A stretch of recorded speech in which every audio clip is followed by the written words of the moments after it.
I remember the day so vividly, it's etched into my mind like a scar that never truly heals. My boss, Greg, was always the kind of man who thrived on other people's insecurities. He wore his power like a tailored suit, pressed, pristine, and suffocating. For years, I played the role of the loyal employee, bending over backward to meet every deadline, to please him in every possible way. But the day I decided to take control of my own destiny was the day he laughed in my face. I'd been working at that consulting firm for nearly 7 years. 7 years of late nights, endless coffee, and sacrificing weekends to build his empire. I was good at my job. Damn good. I brought in clients that made the company millions, but every time I asked for a raise or even a sliver of recognition, Greg would brush me off with that smirk of his. "Not this quarter," he'd say, or "You're not quite there yet." His words always felt like a slap in the face. I reached my breaking point the day I pitched an idea that I knew could change everything. It was bold, disruptive even, but I believed in it with every fiber of my being. I stood in that sleek glass-walled conference room, my palms slick with sweat as I laid out my plan. When I finished, there was a beat of silence, and then Greg leaned back in his chair and laughed, loud, dismissive, condescending. "Come on," he chuckled, shaking his head. "You really think you can pull that off? Let's be real, you're not ready for something like this." I felt my face flush with heat. My throat tightened, and I had to swallow hard to keep my voice steady. "I know what I'm doing, Greg. I've run the numbers. I've done the legwork. This is a solid plan." He just smirked again, that damn smirk that said more than words ever could. "Sure," he said, his tone dripping with sarcasm. "You go ahead and try. I'll be here to clean up the mess when you come crawling back." Those words sliced right through me. I'd always known he didn't respect me, but hearing it out loud, in front of the entire team, it was like a punch to the gut. I left that meeting with my head held high, but inside, I was trembling. The betrayal cut deep. He didn't see me as an equal, didn't believe I was capable of more than fetching his coffee or playing second fiddle to his ego. I went home that night and sat in the darkness of my apartment, the city lights flickering outside my window. My mind was a storm of anger, humiliation, and determination. I couldn't shake the sound of his laughter echoing in my ears. It was the spark that lit a fire I didn't even know was inside me. I knew then. I wouldn't just prove him wrong. I'd show him that I didn't need his permission or his approval. I was done being underestimated. The days that followed that humiliating meeting were some of the darkest I've ever known. Every morning, I'd wake up with that laughter still echoing in my mind, like a wound. That wouldn't stop bleeding. I went to work, plastered on a smile, and did what was expected of me, but inside, I was seething. I couldn't stop thinking about it. The way Greg had dismissed me so casually, like I was nothing. Every time I caught his eye in the hallway, I saw that smug grin on his face. It was like he knew he'd broken something in me, and he was proud of it.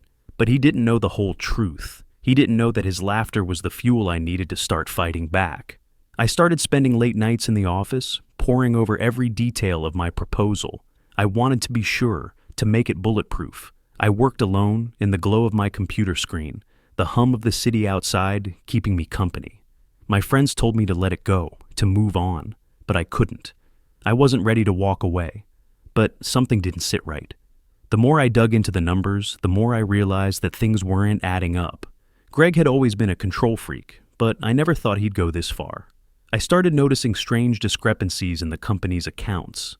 Small things at first, like budget allocations that didn't make sense or client invoices that seemed to vanish into thin air. At first I told myself I was imagining things. I was tired, stressed out. Maybe I was just seeing ghosts where there weren't any. But the more I looked, the more I found. Payments that never showed up in the ledgers. Projects that were supposedly completed but had no paper trail. I couldn't help but wonder if Greg had been using me, using all of us to cover his tracks. One night, I stayed late again, determined to get to the bottom of it. The office was empty. The only sound the distant honking of horns outside. My fingers flew across the keyboard, pulling up spreadsheets, cross-referencing accounts. And there it was. A pattern so clear, it made my heart skip a beat. Greg was funneling money out of the company, hiding it behind fake projects and phantom clients. My hands were shaking. I felt sick to my stomach, like the floor had been ripped out from under me. This wasn't just about him not believing in me. This was something deeper, something criminal. I wanted to run to HR, to call the cops, to scream from the rooftops. But I didn't have proof yet, not enough to make it stick. And if I went to Greg now, he'd bury me faster than I could blink.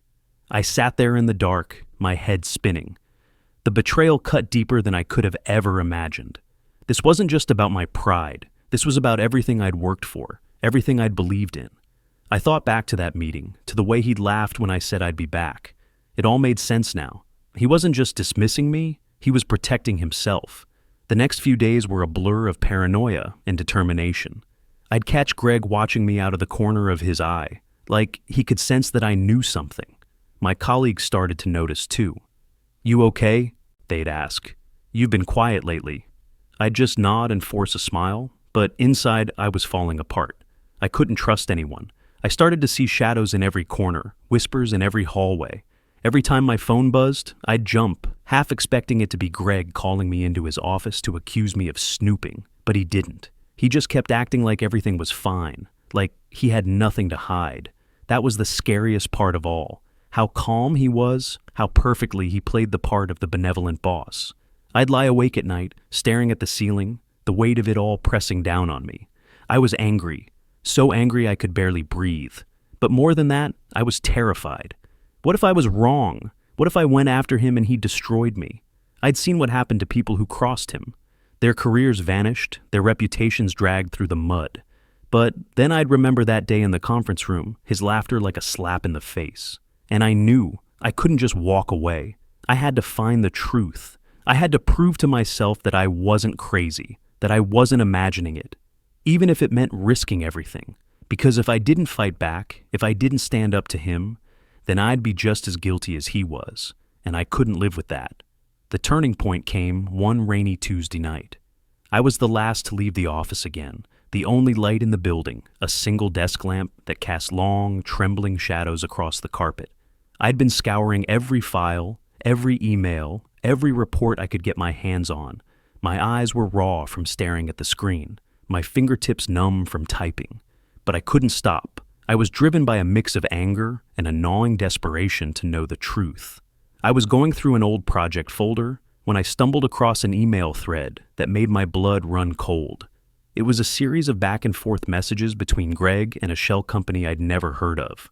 Some offshore entity with a generic name that sounded like it belonged on a cheap business card. The emails were laced with vague references to transfers and agreed percentages.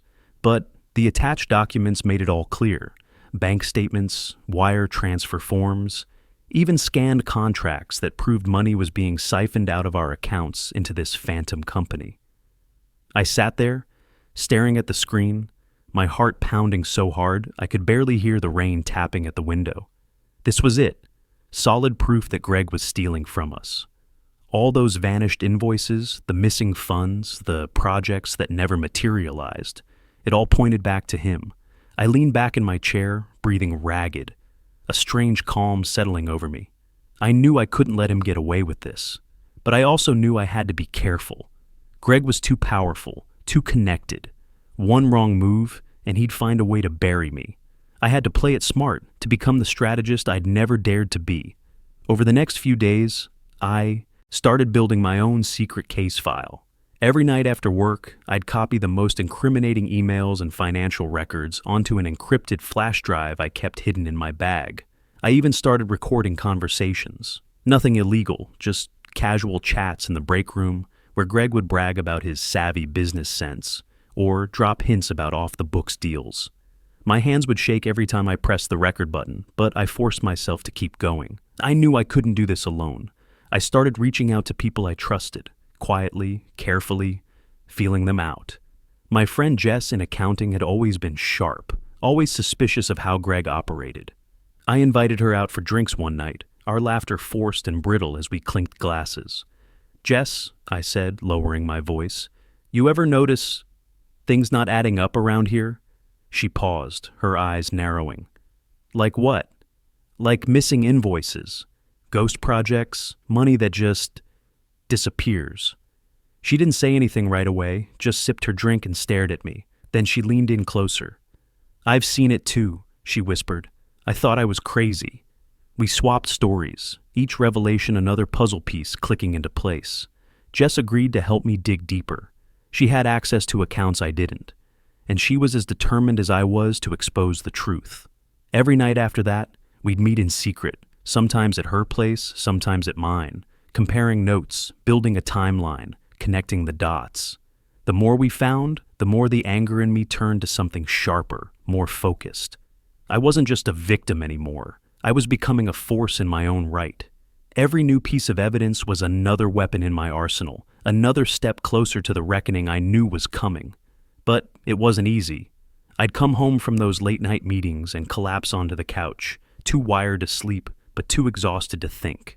My mind would race with worst-case scenarios, Greg finding out, turning everyone against me, destroying everything I'd built. Some nights, I'd lie in bed staring at the ceiling, my chest so tight I could barely breathe. I'd think back to that day in the conference room, to the sound of Greg's laughter and the way it made my skin crawl. And I'd promise myself, no matter how scared I was, no matter how much it cost me, I wouldn't back down. I couldn't. This wasn't just about me anymore. It was about everyone Greg had used, everyone he'd lied to. It was about the truth. I started to see Greg differently too. He wasn't just my boss anymore. He was a predator, a man who thrived on the fear and silence of others. I saw how he'd manipulated people, how he'd twisted the truth to protect himself. And with every new revelation, I felt my fear turn into something like resolve. I wasn't naive. I knew the stakes were high. If Greg caught wind of what I was doing, he'd crush me without a second. But I also knew I couldn't let that stop me. I'd spent too many years letting him control my life, letting him decide what I was worth. This was my chance to take back that power, to prove that I wasn't just another disposable pawn in his game. So, I kept going. Night after night, piece by piece, I built my case. And with every step, I felt that part of me, the part Greg had tried to break, grow stronger. I didn't know how it would all end, but for the first time in a long time, I felt like I was the one writing the story. The night I decided to confront Greg, the city outside was a blur of neon and rain. My heart was a drumbeat of defiance as I walked up to that sleek, glass-walled office for the last time. I'd spent weeks preparing for this moment, every detail mapped out like a battle plan. My hands were steady, my mind laser-focused. This was it. No more secrets, no more fear. I walked in and found Greg alone, his office dimly lit by the city lights spilling in through the windows. He was hunched over his desk, scribbling something in that expensive leather planner he loved so much. When he looked up and saw me, his face twisted into that familiar smirk. "Back so soon?" he said, his voice dripping with mockery. "I thought you'd be off chasing your little pipe dream." I set my bag down on the table, my fingers brushing the flash drive in my pocket. "I'm not here to talk about that," I said, my voice calm. "I'm here to talk about you." He raised an eyebrow, feigning amusement. "Me? What could you possibly have to say to me?" I took a breath, steadying my nerves. "I know what you've been doing, Greg. The fake invoices, the offshore accounts, the money you've been siphoning out of the company. I've seen the emails, the transfers. The proof is all here."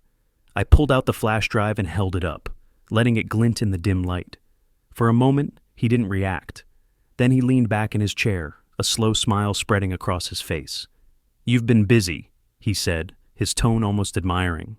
"I'll give you that." "Busy enough to know the truth," I shot back. My voice was low, but it carried every ounce of the rage and betrayal I'd been holding in. "You've been stealing from all of us, using us to cover your tracks while you line your own pockets."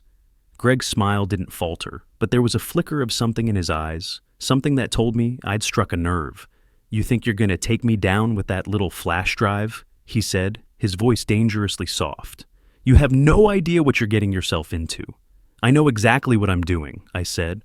My hands were trembling, but I kept my voice steady. "I'm done letting you control me, Greg. I'm done letting you control any of us." He stood up then, pushing his chair back with a screech that echoed in the empty office. He walked around the desk and stopped just inches from me, his presence looming like a storm cloud. "You think anyone's going to believe you?" he hissed. "You're nobody. I'll ruin you before you even get the chance." "I'm not alone anymore," I said. "Jess is with me. And we're not the only ones who've seen the signs. We're going public, Greg. HR, the board, the press, everyone. Your days of using people and getting away with it are over. His face darkened, and for a moment I saw the real Greg, the predator behind the polished veneer. "You're making a huge mistake," he growled. "You're throwing your whole career away." "No," I said, my voice like steel. "I'm taking it back." I turned on my heel and walked out of that office, my heart hammering so hard I thought it might burst. Greg shouted something after me. I didn't catch it. I didn't care. I knew I had to act fast to make my move before he could retaliate. The next morning, I was at HR's door before the sun was up, Jess at my side. We laid everything out. The emails, the bank transfers, the conversations we'd recorded. The HR manager's face went pale as she scrolled through the evidence, her lips pressed into a thin line. This is serious," she said finally, her voice shaking. "We'll need to involve the board immediately." "We know," I said. My hands were clenched at my sides, but inside, I felt a fierce calm. "We're ready." By noon, the board was in an emergency meeting. Greg's name was on every tongue, his carefully constructed empire crumbling in real time. I watched from the hallway as he was called in to face them, his expression a mask of polite confusion. But I saw the panic in his eyes, the way his hands twitched at his sides. They grilled him for hours, and every time he tried to lie his way out, I could see the walls closing in. The evidence was too clear, too damning. He tried to throw me under the bus, of course, accused me of falsifying documents, of making it all up to sabotage him. But I was ready for that too. I had witnesses, bank statements, signatures he couldn't explain away. At the end of it all, he was suspended pending a full investigation. They confiscated his laptop, his company phone, everything. He walked out of that boardroom looking like a man who'd just been punched in the gut, his confident swagger replaced by something hollow and haunted. As he passed me in the hallway, he stopped and stared at me. For a moment, there was nothing but silence between us, the weight of everything we'd never said hanging in the air. "You'll regret this," he whispered, his voice low and venomous. I met his gaze, my own steady and unflinching. "No," I said softly. "You will." And with that, I turned and walked away, my shoulders straight, my head held high. The storm was finally breaking, and I was done hiding. The days after that confrontation were a whirlwind of hushed conversations and shocked faces. Word spread, quickly through the office like wildfire, each whisper carrying the weight of betrayal. Greg's name was everywhere, but not in the way he'd built it up to be. Gone was the confident, larger-than-life figure we'd all been forced to respect. In his place stood a man whose power was crumbling faster than he could rebuild it. The board wasted no time in launching a full investigation. HR called in forensic accountants, lawyers, and auditors. Every shady deal Greg had ever tried to hide was pulled out into the light, each revelation more damning than the last. The employees who'd once tiptoed around him were now openly talking about what they'd seen, the missing invoices, the offhand remarks, the projects that never existed. He was finished, and he knew it. I watched it all unfold with a mix of relief and something like sadness. It was surreal, seeing the man who'd once loomed over my every move brought so low, stripped of the power he'd wielded so carelessly. But I didn't feel sorry for him. He'd made his choices. He'd built his own downfall, brick by brick, lie by lie. The news broke outside the company soon enough. Headlines screamed about the embezzlement scandal, the betrayal of trust. Greg's name was tarnished, his reputation in tatters. He tried to fight it, of course, hired high-priced lawyers, made grand statements about baseless accusations and misunderstandings. But the evidence was too strong. The truth had finally found its voice. For me, the aftermath was a quiet, strange relief.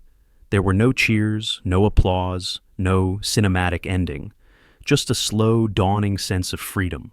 I'd spent so long feeling trapped, like I was always a step away from falling apart.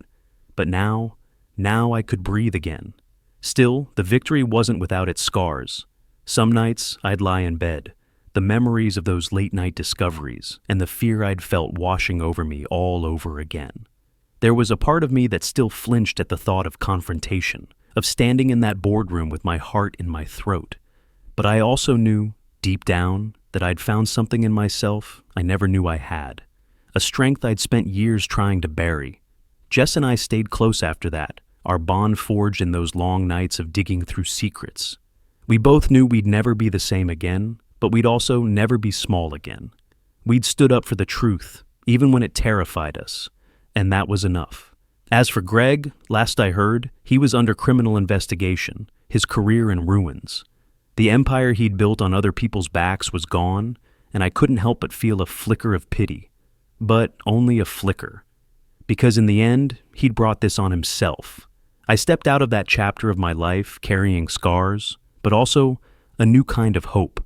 The kind that comes from knowing you can stand up for yourself, no matter how big the shadow in front of you. And I knew.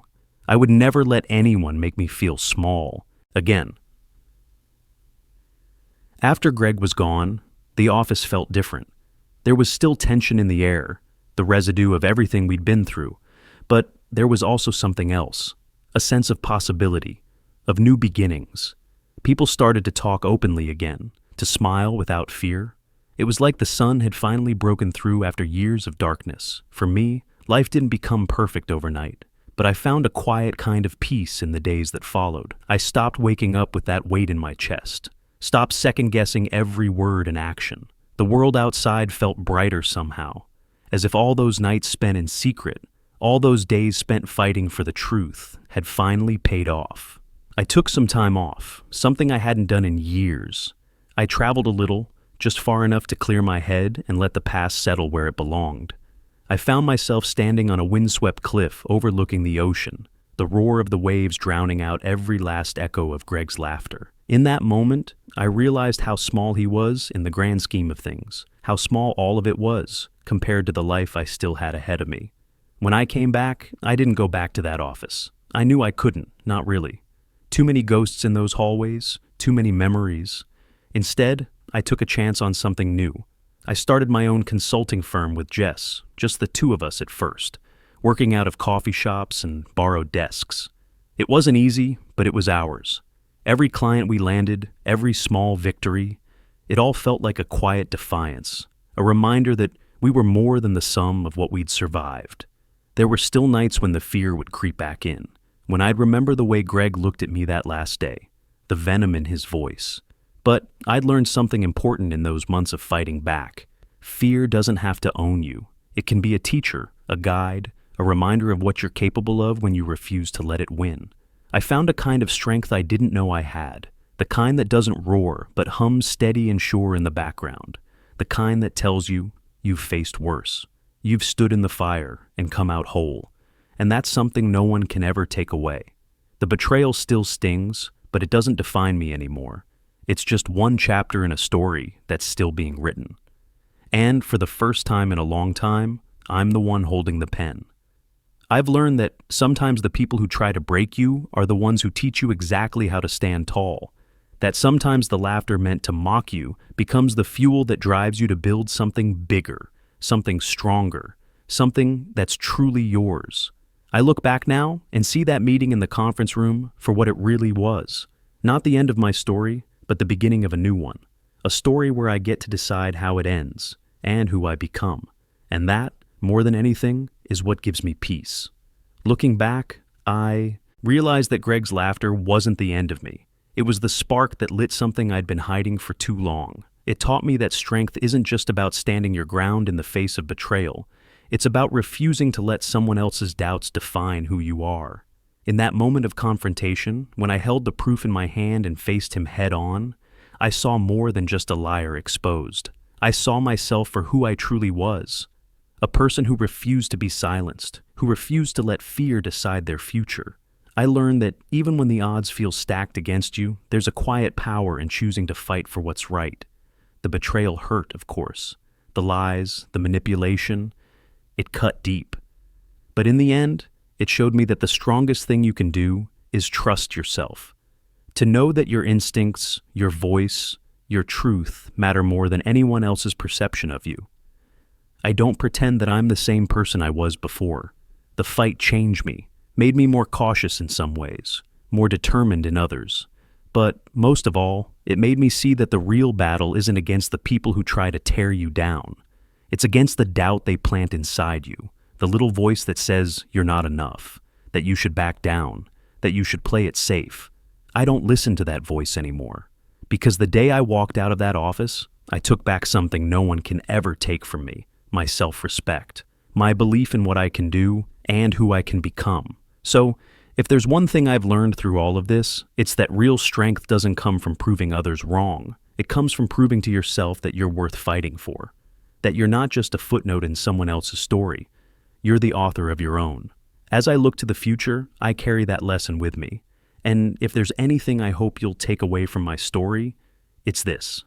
No matter how loud the laughter, how sharp the betrayal, you always have the choice to stand back up, to say, I'll be back, and to make sure when you do, it's on your own terms,